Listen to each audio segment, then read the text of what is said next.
இரட்சகருமாயிருக்கிற இயேசு கிறிஸ்துவின் ஈடு இணையில்லாத நாமத்தினாலே தேவனுடைய வார்த்தையை கேட்க வந்திருக்கிற உங்கள் யாவரையும் CDC voice of God YouTube channel மூலமாக தேவனுடைய வார்த்தைகளை தூரத்திலிருந்து கேட்டுக்கொண்டிருக்கிற அன்பு சகோதர சகோதரிகள் யாவரையும் நான் வாழ்த்துகிறேன், கிறிஸ்துவுக்குள் ஆசீர்வதிக்கிறேன்.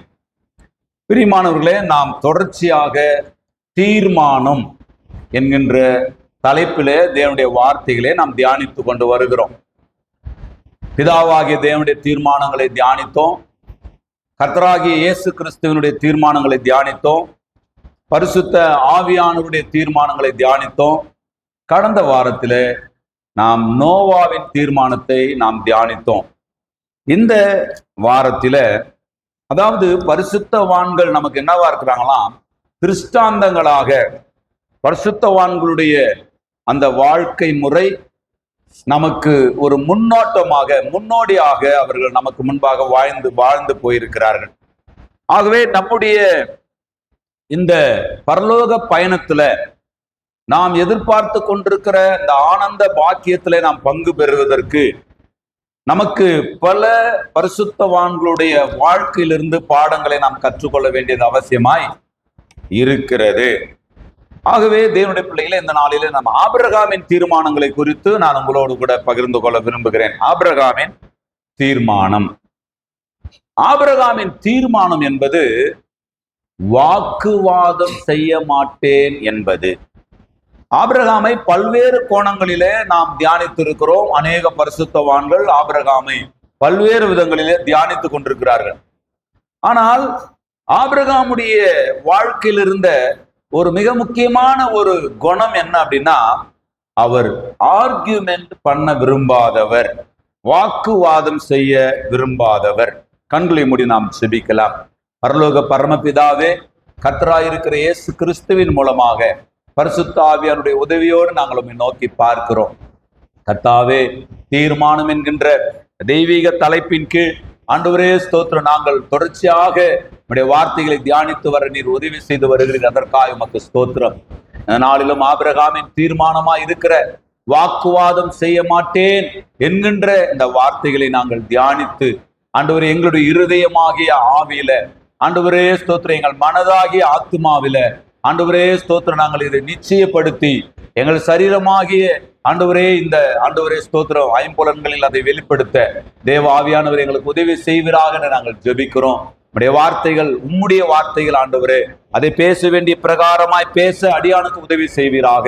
உம்முடைய மக்களுடைய இருதயங்களில் இந்த வார்த்தைகள் ஆண்டவரே ஸ்தோத்திரம் ஆழமாய் பதியட்டும். உம்முடைய நாம மகிமைப்படட்டும். கிறிஸ்து இயேசுவின் மூலமாய் தாழ்த்தி ஒப்பு கொடுத்து ஜெபித்தோம். ஜெபங்களை கேட்டு ஜீவனுள்ள நல்ல பிதாவே, ஆமென். எல்லாரும் கரங்களை உயர்த்தி ஒரு சத்தமான ஒரு அல்லேலூயா சொல்லுவோம். அன்புக்குரிய தேவனுடைய பிள்ளைகளே, இந்த வாக்குவாதம் என்பது இன்றைக்கு உலகளாவிய ஒரு பிரச்சனையா இருக்கிறது. இன்றைக்கு வாக்குவாதங்களினாலே அநேக காரியங்கள், அநேக பிரச்சனைகளை இன்றைக்கு உலகம் சந்தித்துக் கொண்டிருக்கிறதை நாம் பார்த்து கொண்டிருக்கிறோம். இந்த வாக்குவாதம் என்பது ஆங்கிலத்திலே ஆர்கியூமெண்ட் இல்லையா? வாக்குவாதம்க்கு ஆர்கியூமெண்ட். அதற்கு தமிழ்ல எப்படி மொழிபெயர்த்திருக்கிறாங்கன்னா, தங்களுக்குள் முரண்படுகிற அல்லது ஒத்திசை அற்ற, தங்களுக்குள் முரண்படுகிற ஒத்திசைவற்ற இருவர் அல்லது இருவருக்கும் மேற்பட்டவர்களிடையே நடக்கும் கடுமையான வார்த்தையின் சொற்போர் தான் வாக்குவாதமா. வாக்குவாதத்தால் பிரிந்த குடும்பங்கள் அநேகம், வாக்குவாதங்களால் பிரிந்த உறவுகள் அநேகம், வாக்குவாதங்களால் பிரிந்த நண்பர்கள் அநேகம். வாக்குவாதங்களால் இன்றைக்கு நாடுகளுக்கு நாடு சண்டைகள் நடக்கிறது. சில வாக்குவாதங்கள் அழகான உறவுகளை அலங்கோலப்படுத்தி விட்டது. சில வாக்குவாதங்கள் மிக நேர்த்தியா இருந்த குடும்பங்கள் எல்லாம் உடைத்து நொறுக்கி விட்டது. அன்புக்குரிய தேவனுடைய பிள்ளைகளே, ஒரு காரியத்தை குறித்த ஆரோக்கியமான மனநிலையில் பேசி முடிவெடுக்காமல் இங்க நிறைய பிரச்சனைகள் என்ன நடக்குதுன்னா கிறிஸ்டியானிட்டிக்குள்ள, ஏன்னா வாக்குவாதம் அழகான ஒரு செயல் அல்ல. வாக்குவாதம் ஒரு மனிதனை, அதாவது ஒரு மனிதனுடைய உச்சக்கட்ட சுயநலம் எங்க தெரியும்னா வாக்குவாதத்தில் தான் தெரியும். ஒரு மனுஷனுடைய உச்சக்கட்ட சுயநலம் தெரிகிற இடம் வாக்குவாதம். ஒரு காரியத்தை குறித்து ஆரோக்கியமான முறையில் அமர்ந்து பேசி முடிவெடுக்கிறத விட, முடிவு எடுத்துட்டு பேசுவாங்க பாருங்க, மணிக்கணக்கா பேசுவாங்க. கடைசியில ஒரு முடிவு எடுத்துட்டு நிப்பாங்க. அந்த முடிவு அவங்களுக்கு சரியா தோணும். ஆப்போசிட்ல இருக்கிறவங்க ஒரு முடிவு எடுத்திருப்பாங்க, அது அவங்களுக்கு சரியா தோணும். கடைசியில அது நட்பா இருந்தாலும் உடையும், குடும்பமா இருந்தாலும் உடையும், கணவனா இருந்தாலும் உடையும், பிசினஸா இருந்தாலும் உடையும். எவ்வளவு பெரிய சின்ன வயசு ஃப்ரெண்டா இருப்பாங்க இல்லையா? சிலர்லாம் பற்றி கேள்விப்படுறோம், அவர் இல்லைன்னா இவர் இருக்க மாட்டார், இவர் இல்லைன்னா அவர் இருக்க மாட்டார் அப்படின்னா. 35 வருட நட்பு உடைந்தது. ஏன் அப்படின்னா வாக்குவாதம். மோசமான காரியம் இருக்கிறதுலே ரொம்ப மோசமான காரியம் எது தெரியுங்களா? பேசி முடிவெடுக்காம முடிவெடுத்துட்டு பேசுறது. ஒரு காரியத்தை கேட்டு சரியா தவறா, நியாயமா நியாயம் இல்லையா, இதுல நம்ம செஞ்சது தப்பு தான் போல் இருக்குது அப்படியெல்லாம் இல்லாம, ஆப்போசிட்ல வரவங்க என்ன பேசினாலும் நான் ஒரு முடிவு எடுத்துட்டேன், அது உண்மையோ பொய்யோ அதை பத்தி தெரியாது, நான் ஒரு முடிவு எடுத்துட்டேன், நான் எடுத்துட்ட ஒரு முடிவை இயேசுநாதரே மாத்தினாலும் மாத்த முடியாது அப்படின்னு சொல்லி முடிவை எடுத்துட்டா, முடிவை எடுத்து நீங்கள் பேசினால் அதை போல ஒரு மோசமான வாக்குவாதம் வேற எதுவுமே கிடையாது. சிலரோடு கூட வேத சம்பந்தமா தர்க்கம் பண்ணும்போது அவங்க சொல்லுவாங்க, நீங்க என்ன பேசினாலும் பிரதர் நான் உங்க சர்ச்சுக்கு வர மாட்டேன். அப்புறம் எதுக்கு பேசுறீங்க? நாம தொடங்கும்போது என்ன சொல்றோம்னா, ஐயா நீங்க சொல்றது உண்மையா இருந்தா நீங்க சொல்ற எந்த மத கருத்துக்கும் எந்த கோட்பாட்டுக்கும் நான் வந்துடுறேன். நாங்க சொல்றது சரியா இருந்தா ஜெயிக்கிறது நீயா நானான்றது போச்சு இல்ல. சரி யார் சொல்றது சரி. நீ சொல்றது சரியா இருந்தா நான் சரின்ற, நான் சொல்றது சரியா இருந்தா நீங்க சரின்னு சொல்லுங்க. அப்படியானால அவங்க மைண்ட் என்ன பண்றாங்க, ஏற்கனவே மனதை முடிவெடுத்துட்டாங்க. முடிவை எடுத்த இடங்கள்ல பேசுற பேச்சு வீணான பேச்சு. வாழ்க்கையில ரொம்ப மோசமான ஒரு பழக்கம் என்னன்னா, ஒரு விஷயத்தை முடிவு எடுத்துட்டு சும்மா ஜஸ்ட் ஒரு ஆலோசனை கேட்கறது, நீங்க என்ன சொல்றீங்க அப்படின்றது.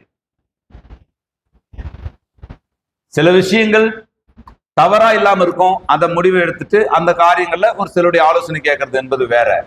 ஆனால் ஆரோக்கியமான ஒரு கிறிஸ்தவ வாழ்க்கை அல்லது ஆரோக்கியமான ஒரு கிறிஸ்தவ குடும்பத்தை, ஆரோக்கியமான ஒரு கிறிஸ்தவ சபை உறவை, ஆரோக்கியமான ஒரு கிறிஸ்தவ நட்பை நாம வளர்க்கணும்னு சொன்னா வாக்குவாதங்கள் தேவையற்றது. வாக்குவாதங்கள் அழகான வார்த்தை அல்ல. இந்த வாக்குவாதம்ன்றது என்ன பண்ணுதுன்னா சமாதானத்தை முதல்ல கெடுத்துரும். வாக்குவாதம் சமாதானத்தை கெடுத்து தேவ பிரசன்ன சிந்தையை கெடுத்துரும். வாக்குவாதம் வந்த உடனே என்ன கெட்டு போயிடும்? சமாதானம் கெட்டு போயிடும். சமாதானம் கெட்ட உடனே தேவனுடைய பிரசன்னத்தில் இருக்கிற மைண்ட் கெட்டுடும். தேவையற்ற வெளிச்சம் இல்லைன்னா அந்த இடத்துக்கு என்ன வந்துடும்?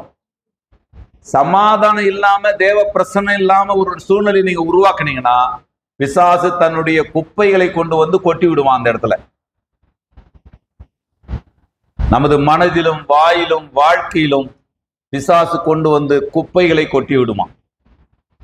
கசப்பு என்கின்ற குப்பை, வெறுப்பு என்கின்ற குப்பை, கோபம் என்கின்ற குப்பை இல்லையா, பிடிவாதம் என்கின்ற குப்பை இல்லையா, நான் சொல்றது நடந்தே ஆகணும், நான் சொல்றதுதான் சரி என்கின்ற அந்த அந்த ஒரு பிடிவாதமான ஒரு தன்மைகள், இதை கொண்டாந்து கொட்டி விட்டுருவாங்க குடும்பங்கள்ல.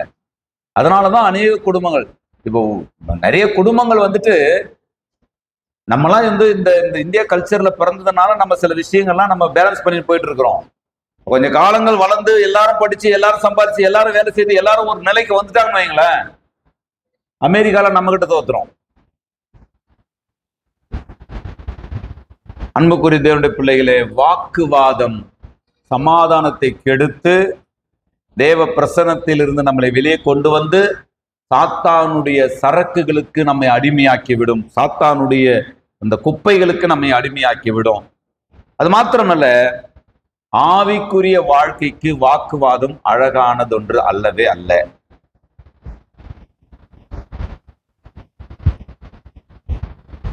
முதல்ல வாக்குவாதங்களை குறித்த ஒரு அடிப்படையை புரிந்து கொண்டு நான் அதுக்கப்புறம் செய்திக்கு போக விரும்புறேன். வாக்குவாதம் நீங்க யோசித்து பாருங்க. கொஞ்சம் என்னுடைய வாழ்க்கை, உங்களுடைய வாழ்க்கை நாம கொஞ்சம் திரும்பி பார்த்தோம் அப்படின்னா, அநேக நாட்கள் நாம சந்தோஷமா இல்லாம துக்கமா இருந்ததுக்கு காரணம் வாக்குவாதம். ஒத்துக்கிறீங்களா?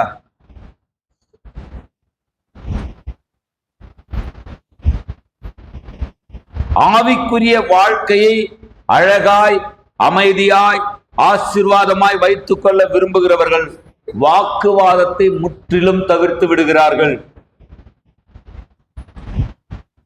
புரிஞ்சவங்க மட்டும் ஒரு அல்லேலூயா சொல்லலாம். புரியலன்னு நினைக்கிறேன். அதாவது என் ஆவிக்குரிய வாழ்க்கை அழகா இருக்கணும், என் ஆவிக்குரிய வாழ்க்கை அமைதியா இருக்கணும், என் ஆவிக்குரிய வாழ்க்கை ஆசீர்வாதமா இருக்கணும்னு விரும்புறவங்க வாக்குவாதங்களை முற்றிலும் தவிர்த்து விடுகிறார்கள். இப்ப புரிஞ்சவங்க அல்லேலூயா சொல்லுங்க பார்க்கலாம்.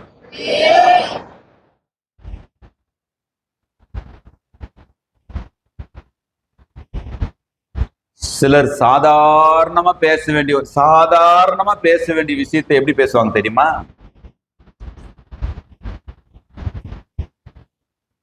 வந்துட்டு இருக்கிறீங்களாப்பா? எங்க இருக்கிறீங்கப்பா? வந்துருங்கப்பா. வந்துட்டு இருக்கிறீங்களா? எங்க இருக்கிறீங்கப்பா? வந்துருங்கப்பா.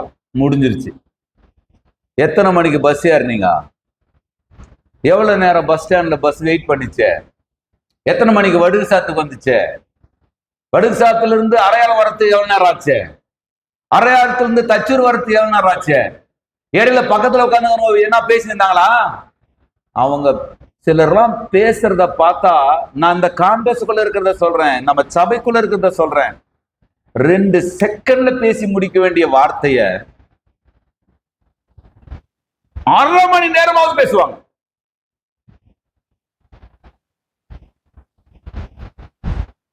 சொற்களின் மிகுதியினால் பாவம் இல்லாமல் போகாது. பைபிள் சம்பந்தமான, பைபிள் சார்ந்த, பைபிள் சம்பந்தமான காரியங்களை தவிர்த்துட்டு ஒரு முறை ஒரு வாலிப பெண்கள் மத்தியில நான் ஒரு சின்ன ஊழியத்துக்கு போயிருந்தேன்.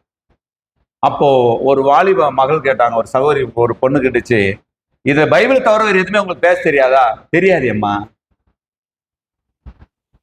எஸ் நல்லவர்,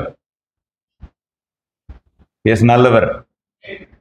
எதை எடுத்தாலும் பைபிள்ன்றீங்களே, எதனா ஒரு கேள்வி ஒன்னே பைபிள், எதை தொட்டாலும் பைபிள். நான் சொல்றேன் உங்களுக்கு, பைபிள் சாராத, பைபிள் சம்பந்தப்படாத, பைபிள் சாராத ஒரு காரியத்தை நீங்க குடும்பம் சார்ந்தா கூட வேலை வேலை வேலை வேலை வேலைன்னு பேசப்படாது. இப்ப வேற முன்னெல்லாம் போன் வந்து என்ன பண்ணிட்டான், ஒரு நிமிஷத்துக்கு 1 ரூபான்ற சிஸ்டம் இருந்துச்சா, அப்பெல்லாம் பாருங்க 58க்குள்ள கட் பண்ணுவோம். 1 ரூபாய் போயிடும், 1:58 முடிச்சிடணும். 2 1 தொட்டா கூட 3 ரூபாய் போயிடும் இல்லையா? ஒரு நிமிஷம் 58 செகண்ட்ல 1 ரூபாயில எல்லாம் பேசி முடிச்சிருக்கேன் நான். எனக்கு நல்லா ஞாபகம் இருக்குது. 57 வந்துச்சுனாவே என்னன்னாலும் சரி வச்சிருங்க. இப்ப எல்லாம் என்ன பண்ணிட்டான், அன்லிமிட்டட்ன்ட்டான். சும்மா தானே இருக்குது, என்ன பண்ற, சும்மா இருக்குது, எத்துக்காதுல வச்சுக்கோ, பேசினே கிடையாது. நான் அவனை பேசு, அப்படி பேச பேச பேச பேச பேச பேச நிறைய பேசிட்டு இருந்தோம்னா, மனித வாழ்க்கையில மனிதன் பேசுவதற்கு இவ்வளவுதான் வார்த்தைகளை பேசணும்ன்ற ஒரு கெப்பாசிட்டி இருக்குதுங்க. ஒரு நாளைக்கு ஒரு மனிதன் இவ்வளவு வார்த்தை தான் பேசணும், ஒரு வாரத்துல, ஒரு மாசத்துல, ஒரு வருஷத்துல, ஒரு வாழ்நாள்ல மனுஷன் இவ்வளவுதான் பேசணும்ன்ற ஒரு கெப்பாசிட்டி இருக்குது. அதை நாம விட்டுட்டு நாம பாட்டுட்டு பேசிட்டு இருந்தோம்னா நம்முடைய வாழ்நாளை நாம் குறைத்துக் கொள்ளுகிறோம். தயவு செய்து புரிந்து கொள்ளுங்க. எங்கேயோ பேசிட்டு இருப்பாங்க, யாரோ பேசிட்டு இருப்பாங்க, என்னவா இவங்க என்ட்ராவாங்க உள்ள, பாத்துக்கிறீங்களா? அப்படியே என்னவா அவங்க தேவை, உங்ககிட்ட சொல்லணும்னு தேவைன்னா அவங்க சொல்ல போறாங்க. உங்ககிட்ட ஒருத்தர், நீங்க உங்க ஃப்ரெண்டாவே இருக்கட்டும், உங்க வீட்டாராவே இருக்கட்டும், உங்க குடும்பத்தை சார்ந்தவங்களாவே இருக்கட்டும், அவங்க பேசிட்டு கம்முன்னு ஆயிட்டாங்களா, விட்டுருங்க. என்னவா, யாரா, எதுக்கா, அப்படியா? அவங்க 10 நிமிஷம் பேசியிருப்பாங்க, இவங்க 1 மணி நேரம் பேசுவாங்க. இதெல்லாம் அடுத்த வாக்குவாதத்துக்கு அடுத்த கட்டத்துக்கு கொண்டு போகும். அந்த பேசின நபர் 10 நிமிஷம் பேசினவங்க சமாதானமா இருப்பாங்க. இத கேட்டுட்டு சிலர்லாம் பஸ்ல போகும்போது பாத்தீங்கன்னா, இதெல்லாம் நீங்க கொஞ்சம் கவனிக்க வேண்டிய விஷயம். யாராவது ஒருத்தர் வாக்குவாதம் பண்ணிட்டு இருப்பாங்க, பேசிட்டு இருப்பாங்க. காதல கேட்டுக்குங்க வார்த்தைய. சிலர் கை நீட்டி பேசுறது, அதோ வெள்ளை ஜாக்கெட் போட்டுங்க போறாங்க பாரு, வெள்ளை ஜாக்கெட் போட்டு போறா பாரு அவதான் அப்படின்றது. அவங்க நம்ம வெள்ளை ஜாக்கெட் போட்டு போறாங்களே அந்த அக்கா நல்லா அக்கான்னு சொல்லியிருப்போம். நம்ம என்ன சொல்லியிருப்போம், அதோ பாருங்க 4 பேர் போறாங்களே அதுல அந்த வெள்ளை ஜாக்கெட் போட்டு போற அக்கா மட்டும் கொஞ்சம் நல்லா ஜெயிக்கிற அக்கா அப்படின்னு நம்ம சொல்லியிருப்போம். நம்ம கை நீட்டி பேசுறது அங்க இருக்கிறவங்களுக்கு புரிஞ்சிருக்காது. ஏய், நம்ம 4 பேர் கை நீட்டி அவ என்னவோ பேசுறாடி நினைப்பாங்களா, நினைக்க மாட்டாங்களா? அதனால முடிஞ்ச வரைக்கும் வாயில சொல்லி பழகணும். இந்த 4 பேர் போயிட்டு இருக்கிறாங்களா அதுல அந்த வெள்ளை ஜாக்கெட் போட்டு போற அக்கா நல்லா ஜெபிக்கிறாக்கா அப்படின்னு சொல்லி பழகணும். கையை நீட்டி பேசுற பழக்கம் என்ன பழக்கம்? சில குடும்பங்கள்ல கணவனுக்கு நேரம் வந்து கை நீட்டுறது, சில குடும்பங்கள்ல மனைவி என்னவோ ஒரு மாதிரி என்னவோ இலக்காரமா மனைவி என்னன்னு சொன்னா நான் சொல்றதை கேட்டுதான் ஆகணும் அப்படின்றது. இதான் வாக்குவாதங்களுக்கான அடுத்த கட்டமா போயிடுறது. சில கருத்துக்களை சொன்னதுனாலேயே நான் வில்லனா இருக்கிறேன். பெரியவங்களுக்கு முன்னாடி ஏஞ்சி நிக்கணும். ஒரு நாள் பெரியவங்களா இருந்தாலும் அவங்க சேர்ல உட்காந்துருக்கும், நீங்க அவங்க கீழே உட்காந்துருக்கும்போது நீ சேர்ல உட்கார கூடாது. இல்ல எனக்கு உடம்பு சரியில்லை உட்காந்துக்கோ, தப்பு இல்லை. இல்ல எனக்கு கொஞ்சம் காலில் பிரச்சனை உட்காந்துக்கோ, தப்பு இல்லை. ஆனால் ஒரு மரியாதையை கிறிஸ்தவம் உலகத்துக்கு கற்றுக் கொடுக்க வேண்டும். புரிந்தவங்க?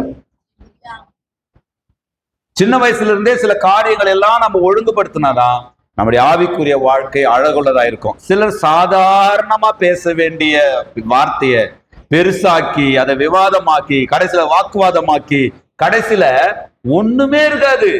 ஆனா ஃபைனலா என்ன முடிஞ்சிருக்கு? சண்டையில முடிஞ்சிருக்காது. இந்த ஃபேமிலி கவுன்சிலிங் படிக்க போயிருந்தோம் 2017, 18, 16, 17, 18ல ஒட்டன்சத்திரம் ஃபேமிலி கவுன்சிலிங் படிக்க போயிருந்தேன். அப்போ ஒரு பிரச்சனையினுடைய ரூட்டை கண்டுபிடிங்க அப்படின்னாங்க. ஒரு சண்டை நடக்கும். சண்டை நடந்து முடிஞ்ச பிற்பாடு நம்ம ஏன் சண்டை போட்டோம்னு உட்காந்து யோசித்து பாத்தீங்கன்னா, கொத்தமல்லி கருவேப்பிலைக்கு உதவாத விஷயமா இருக்கும் அந்த சண்டைக்கு காரணம். அதுக்கப்புறம் அந்த சண்டை எங்க போகும் தெரியுமா? அம்மா தெரியுமா என்ன உங்க மருமகன் என்ன சொன்னா தெரியுமா? அப்புறம் உங்க மருமகன் என்ன சொன்னா தெரியுமா? உங்க அம்மா என்ன சொன்னா தெரியுமா? அப்படின்னு சரி, என்னதாங்க உங்க சண்டைக்கு காரணம்? கடகந்த அந்தே தானாவன் சொன்னா இவன் அந்தேன்னு சொல்றான் மாப்பிள்ள. ஒரு அந்தேன்ற வார்த்தை 6 மாசம் ஒரு அம்மாவை வீட்டுல சாப்பிட விடல. ஒரு குடிகாரர் வீட்டுக்கு ஒருத்தர் வராரு கெஸ்டா. இந்த குடிகாரர் பேசிக்கினே இருக்கிறாரு. கெஸ்டா வந்தவர் என்ன சொல்றாருன்னா, கடகந்த அந்தே தானா, தெலுங்குல கடகந்த அந்தே தானா கடைசி வரைக்கும் இப்படிதானா அப்படின்னு அர்த்தம். இந்த அம்மா கம்முன்னு இருந்தா பிரச்சனை இல்லை, அந்தேன்ட்டாங்க. ஒரே 3 வார்த்தை தான், அந்தே இந்தே முடிஞ்சது. அந்தேக்கு 6 மாசம் விளைக்கரையும் கொடுக்க வேண்டியிருந்துச்சு அந்த அம்மா. அவன் அந்தே தானான்னு கேட்கிறான், நீ அந்தேன்றிய. ஒரே வார்த்தை. ஒரு வார்த்தை கொல்லும், ஒரு வார்த்தை வெல்லும். ஒரே வார்த்தை நட்பை பிரிச்சிருக்குதா இல்லையாங்க? ஒரே வார்த்தை குடும்பங்களை உடைச்சிருக்கா இல்லையா? ஒரே வார்த்தை எத்தனையோ ஆசீர்வாதங்களை தடுத்து விட்டது. ஆகவேதான் வாக்குவாதத்தை பற்றி வேதம் என்ன சொல்லுதுன்னு இப்ப நம்ம கொஞ்சம் வேதத்துக்குள்ளாக நம்ம போலாம். 1 கொரிந்தியர் 3ஆம் அதிகாரம் 3ஆம் வசனம். 1 கொரிந்தியர் 3ஆம் அதிகாரம் 3ஆம் வசனம். பொறாமையும் வாக்குவாதமும் பொறாமையும் பேதகங்களும் உங்களுக்குள்ள இருக்கிறபடியால் நமக்கு நேரம் இல்ல, நேரம் பாயிண்ட் சொல்றேன். இந்த வாக்குவாதம் மாம்சத்தின் கிரியையா இருக்கிறது. வாக்குவாதம் என்று ஆவின் கனிகளுக்குரியதல்ல. நாம ஒருத்தர் 4 பேர் எத்தனை பேர் வந்தாலும் இவன் பேசி இவன் ஓரம் கட்டி இவன் தாங்க ஜெயிப்பான் அப்படி என்பது ஆவியின்குரிய காரியம் அல்ல.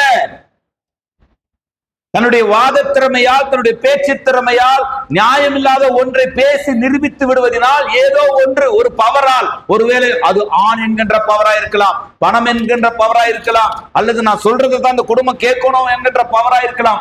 ஏதோ ஒன்றின் மூலமாக நியாயமல்லாத ஒன்றை பேசி நிரூபித்து விடுவதனால் நீங்கள் ஜெயித்து விட்டீர்கள் என்று நினைத்துக் கொள்ளாதீர்கள். மாறாக அது மாம்சத்தின் கிரியை. ரெண்டாவது, நமக்கு இன்னும் ஏன்னா ஆபிரகாமை பத்தி தான் நம்ம ஆக்சுவலா ஆபிரகாம் தான் நமக்கு இன்னைக்கு செய்தியினுடைய ஹீரோ. ஆபிரகாம் தான். நமக்கு நேரம் இப்பவே 25 நிமிஷம் ஆயிடுச்சு. ரெண்டாவது, நீதிமொழிகளின் புஸ்தகம் 10ஆம் அதிகாரம் 21ஆம் வசனத்தை ஒருத்தர் வாசிங்க. நீதிமொழிகள் 10:21.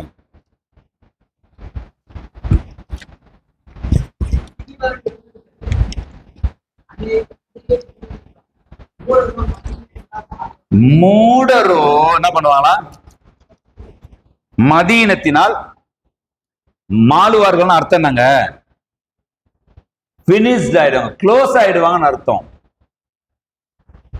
மூடர் என்ன பண்றாங்கன்னா மதீனத்தினால் மாண்டு கொண்டிருக்கிறார்கள். மதீனமான வார்த்தைகள், அர்த்தமற்ற வார்த்தைகள். பைபிள்ல சொல்லப்பட்டிருக்கிறது, சமாதானம் பண்ணுகிறவர்கள் பாக்கியவான்கள், அவர்கள் தேவனுடைய புத்திரர்களாம். ஒரு சகோதரனுக்கும் ஒரு சகோதரிக்கும், ஏதோ ஒரு சகோதரனுக்கும் ஒரு சகோதரனுக்கும், ஒரு சகோதரிக்கும் ஒரு சகோதரிக்கும், ஒரு குடும்பத்துக்கும், குறிப்பா சபைக்குள்ளேயே வச்சுங்களேன், ஏதோ ஒரு சின்ன கருத்து வேறுபாடு அப்படின்னு வச்சுங்க, சின்ன ஒரு மனக்கசப்புன்னு வச்சுங்களேன், அதை எவ்வளவு பெரிய கேப்பாக்க முடியும், அதை பெருசாகிறது, அப்படி ஆக்குறது.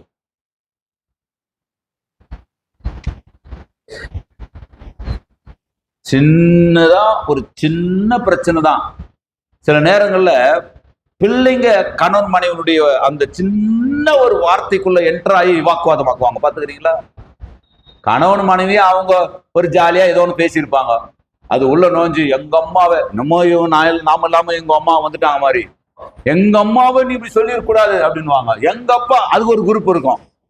இந்த 2 பிள்ளைங்க பெத்துக்குன்னா என்ன பிரச்சனைனா, ஒன்னு அம்மா பிள்ளையா இருக்கும், ஒன்னு அப்பா பிள்ளையா இருக்கும். பாருங்க, நான் சொல்றேன் பாருங்க, 1 பெத்துக்கோ 3 பெத்துக்கோ இல்ல 5 பெத்துக்கோ. அல்லையா சொல்லுங்க? 1 3 5 பாஸ்டர், இதுல 3த்துல என்ன 1 சொல்லுங்க, 5 பேர் பெத்துக்குங்க. அல்லேலூயா. நாங்க கவனிக்கிறீங்க. உங்களால படிக்க வைக்க முடியுங்களா? நீங்க படிக்க வைங்க. படிக்க வைக்க முடியல சபை கொடுத்துருங்க. என்ன பிரச்சனை? சபை உங்களை ஆதரிக்கும். நீங்கள் விரும்பாதவர்களை சபை விரும்பும், ஏத்துக்கொள்ளும். பிரச்சனையே இல்லை. நல்லா கவனிங்க, தயவு செய்து கவனிங்க. மூடர் வாக்குவாதத்தினால் மாளுவார்களாம். வாக்குவாதம் பண்ணுகிறவர்களை மூடர்கள் என்று வேதம் சொல்லுகிறது. முதலாவது மாம்சத்தின் கிரியைக்குரியவர்கள் வாக்குவாதம் பண்றவங்க. இரண்டாவது அவர்கள் மூடர்கள். மூடர்கள் என்றால் மாண்டு போகக்கூடியவர்கள். 1 தீமோத்தேயு 6:4 வாசிக்கிறோம், வாக்குவாதம் என்ற நோய் என்று சொல்லுகிறார் பவுல். இங்க வாக்குவாதத்தை என்னன்னு சொல்றாரு? ஒரு நோய் என்று சொல்லுகிறார். வாக்குவாதம் பண்றவங்க யாரா இருக்கிறாங்கடான்னா, அவங்க மாம்சத்தின் கிரியைக்காரர்களா இருக்கிறார்கள். இரண்டாவது, வாக்குவாதம் பண்ணுகிறவர்கள் மாளுகிற மூடர்களா இருக்கிறார்கள். மூன்றாவது, வாக்குவாதம் பண்ணுகிறவர்கள் அவர்கள் நோய் கொண்டவர்கள். இருக்கிற டேஞ்சரஸ் நோய் எதிரான்னு சொன்னா வாக்குவாதம். ஒருவேளை உங்களுடைய வாழ்க்கையிலும் என்னுடைய வாழ்க்கையிலும் கடந்த காலங்களில் எப்படிப்பட்ட வாக்குவாத கிரியைகள் இருந்திருக்குமே, ஆனால் இந்த வாரத்திலிருந்து பெரிய ஒரு விடுதலையை வாக்குவாதத்திலிருந்து நமக்கு கொடுப்பாராக. நான் சொல்லுகிறதை புரிந்து கொண்டு ஒரு அல்லேலூயா சொல்லுங்க. வாக்குவாதத்தின் ஆவியை, வாக்குவாதத்தின் அந்த சத்துருவின் வஞ்சக வல்லமையை, வாக்குவாதத்தின் மாம்சத்தின் கிரியையை கர்த்தர் நம்முடைய குடும்பங்களை விட்டு, சபையை விட்டு, நம்முடைய ஊழியங்களை விட்டு, ஊழிய ஐக்கியங்களை விட்டு வெளியேற்றுவாராக. விசுவாசிக்கிறவர்கள் மாத்திரம், நம்புகிறவர்கள் மாத்திரம், இதை விரும்புகிறவர்கள் மாத்திரம் கரங்களை உயர்த்தி ஒரு அல்லேலூயா சொல்லுங்க. அப்படியானால் இப்போ ஆபிரகாமுக்கு நம்ம இப்பதான் செய்தியினுடைய நாயகராய் இருக்கிற ஆபிரகாம் கிட்ட நம்ம வரப்போறோம். இப்போ அப்போஸ்தலர் நடபடிகள் 7ஆம் அதிகாரம், அதாவது ஆபிரகாம் வாக்குவாதம் செய்யாத 5 இடங்களை நாம பைபிள்ல பார்க்க போறோம். ஆபிரகாம் வாக்குவாதம் செய்ய வாய்ப்பு இருந்தும், வாக்குவாதங்களை செய்ய வாய்ப்பு இருந்தும், அந்த வாக்குவாதங்களை செய்யாமல் போன 5 இடங்களை நாம் வேதத்திலே நாம் தியானிக்க போகிறோம். முதலாவது அப்போஸ்தலர் 7ஆம் அதிகாரம் 2ஆம் வசனத்தையும் 3ஆம் வசனத்தையும் ஆதியாகமம் 11ஆம் அதிகாரம் 31ஆம் வசனத்தையும் முதல்ல ஒருத்தர் வாசிங்க.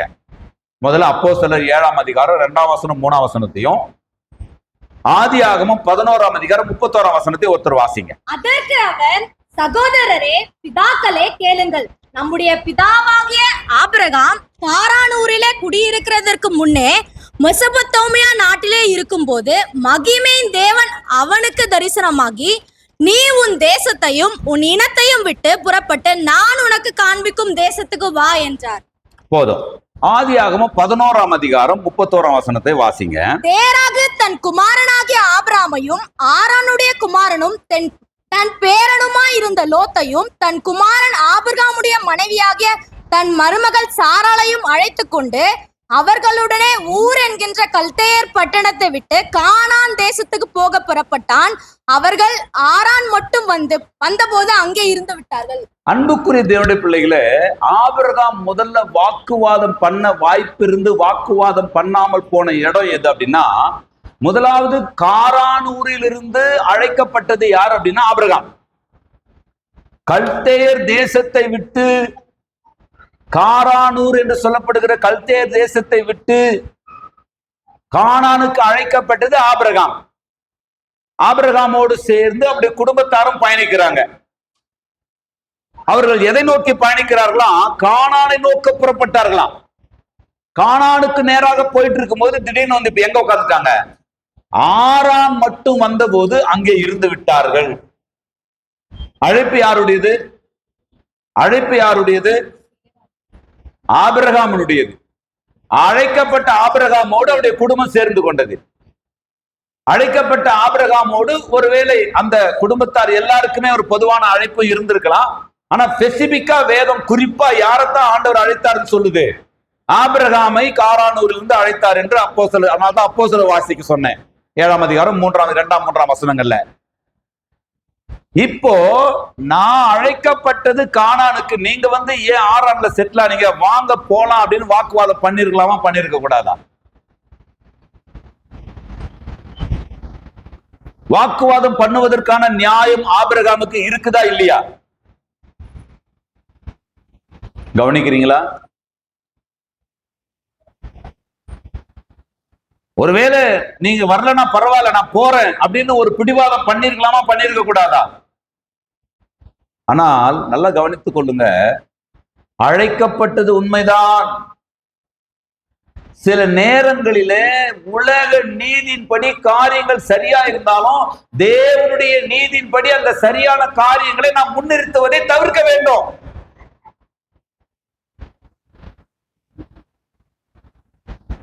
உலக பிரகாரமாக எதிர்த்தரப்பில் இருக்கிறவர்கள் அல்லது குடும்பத்தில் இருக்கிறவர்கள் அன்பு குற்றங்களை என்ன பண்ணுமா? மூடுமா. அன்பு குற்றங்களை மறைக்குமா. ஆபிரகாம் தன் தகப்பனாகிய தேராகோடு, தன் சகோதரனாகிய நாகோரோடு, தன் சகோதரனுடைய மகனாகிய ஆரானுடைய மகன் லோத்தோடு வாக்குவாதம் பண்ணிருக்கலாம், சண்டை போட்டிருக்கலாம். அதெல்லாம் எனக்கு தெரியாது, கர்த்தர் என்ன அழைச்சிட்டாரு, நீங்க வந்தாலும் வராவிட்டாலும் நான் போறேன் அப்படின்னு பிடிவாதம் பண்ணி இருக்கலாம். ஆனால் தேராகு மரிக்கிற வரைக்கும் கர்த்தரும் ஆபிரகாம தொல்லை பண்ணல, ஆபிரகாம தேராகு மரிக்கிற வரைக்கும் வாக்குவாதம் பண்ணல. எனக்கு புரியுதுன்றோம். ஆபிரகாம் அவனுடைய குடும்பத்தோடோ அல்லது அவனுடைய தகப்பனோடோ வாக்குவாதம் செய்ய விரும்பவில்லை. தேராகு மரிக்க மட்டும் ஆபிரகாம் அங்கே தங்கி இருக்கிறான். தெய்வீக குணங்களில் நாம் நின்றால் தேவன் சில நேரங்களில் நமக்காக தன்னுடைய சித்தத்தையே மாற்றிக்கொள்ள வல்லவராய் இருக்கிறார். நாம் தெய்வீக காரியங்களிலே, தேவனே நான் இந்த காரியங்களை நிற்பது உங்களுடைய மகிமைக்காக, தேவனே இந்த காரியங்களை நான் நிற்பது அடுத்த ஒரு தலைமுறைகளுக்கு முன்மாதிரியா இருப்பதற்காக, நான் இங்கே நிற்பது, நான் இங்கே அடக்கிக் கொள்வது, நான் இங்கே அமைதியா இருப்பது, நான் இங்கே வாயை மூடிக்கொள்வது என்னுடைய வெற்றிக்காக அல்ல. நாளைய தலைமுறைகள் இப்படி ஒரு மனிதன் இங்கே வாழ்ந்தான், 4000 வருடங்களுக்கு முன்பாக வாழ்ந்த ஆபிரகாமை எடுத்து நாம் இங்கே பேசுகிறோமே, 6000 வருஷத்துக்கு முன்பாக வாழ்ந்த சேத்தையும் ஆபேலையும் எடுத்து நாம் இங்கே பேசுகிறோமே. அப்படியானால் நாளைய தலைமுறை, நாளைய சமுதாயம் என்னையும் உங்களையும் பார்த்து, ஒரு மனிதன் இருந்தான், அவன் நீதியின்படி போராடல, தேவனுடைய நீதியின்படி தேவனுடைய கிருபைக்கும்படி விட்டு கொடுத்தான் என்று ஒரு தலைமுறை சொல்லுமானால், அதை போல உங்க தலைமுறைக்கு நீங்க சேர்த்து வைக்க போற புண்ணியம் வேற எதுவுமே கிடையாது.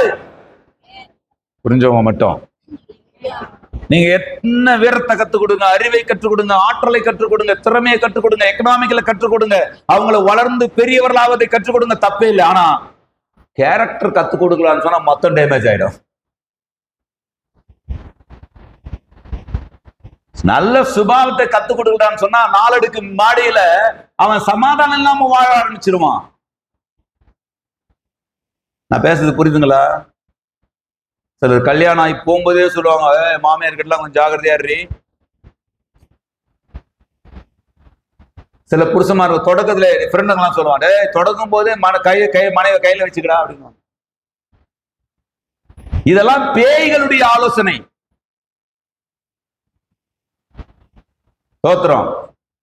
கல்யாணம் ஆகும் என்னைக்கு நான் இந்த பொண்ணாகிய டேசை, இந்த பையனாகிய டேசை நான் கல்யாணம் பண்றேன்னு சொன்னீங்களோ, அன்னைக்கே பரலோகத்துல இருந்து ஒரு சத்தம், என் தேவனுக்கு அடுத்தபடியா நீ தான் முடிஞ்சதுக்காக. 1000 சண்டை வரும், 1000 பிரச்சனை வரும், 1000 வாக்குவாதம் வரும்.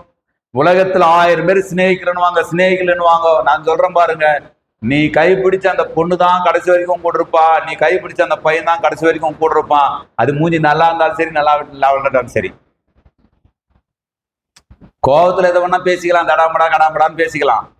ஆனா ஆழமா யோசித்தீங்கடான்னு சொன்னா, வெளியில இருந்து வர ஆலோசனை அல்ல, நமக்குள்ள தேவன் ஏற்படுத்தி வைத்திருக்கிற நீதிகள் தான் ரொம்ப முக்கியமானது. Character is very most important to Christian life, இல்லையா? கிறிஸ்தவ வாழ்க்கையில குணம் ரொம்ப முக்கியமானது. குணத்திலேயே ரொம்ப டாப் மோஸ்ட் குணம் என்னன்னா, வாக்குவாதம் பண்ணக்கூடாது. பிள்ளைகள் வளர்ந்து வரும்போது ஒரு ஆளாயிட்டு பின்னாடி வாக்குவாதம் பண்ண ஆரம்பிச்சிடறாங்க. இப்ப என்னப்பா நான் பேசுன்னு சொல்லிட்டு இப்ப சத்தமா பேசுங்கிற மோ கம்முன்றுமா. எப்படா அந்த தைரியம் வந்துச்சு உனக்கு? எப்படி அந்த தைரியம் வருது? மறிக்கிற வரைக்கும் ரொம்ப நாள் வாழணும்னு ஆசைப்படுற வாலிபர்லாம் இல்லையா? சொல்லுங்க பார்க்கலாம்.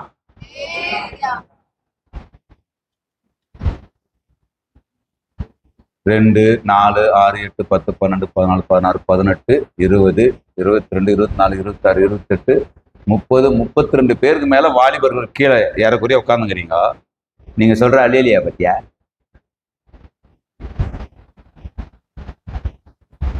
ரொம்ப நாள் நீங்க வாழணும்னா உன் தாயும் தகப்பனையும் கனம் பண்ணு.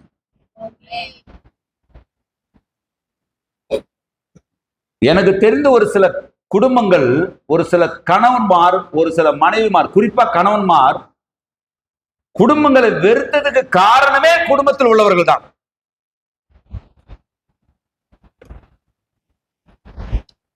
சிலர்லாம் சின்னதா பேசினாவே, ஆண்களுடைய இயல்பான தன்மை என்ன தெரியுமா? நீங்க கத்துக்குங்க இந்த நேரத்துல. ஆண்களுடைய இயல்பான தன்மை மரியாதையை விரும்பக்கூடியவர்கள் ஆண்கள். பெண்கள் அன்பை விரும்பக்கூடியவர்கள் இயல்பாகவே. நீங்க மரியாதை கொடுக்காம நீங்க அன்பை எதிர்பார்த்தீங்கன்னா குப்பையை தான் கொடுப்பான்.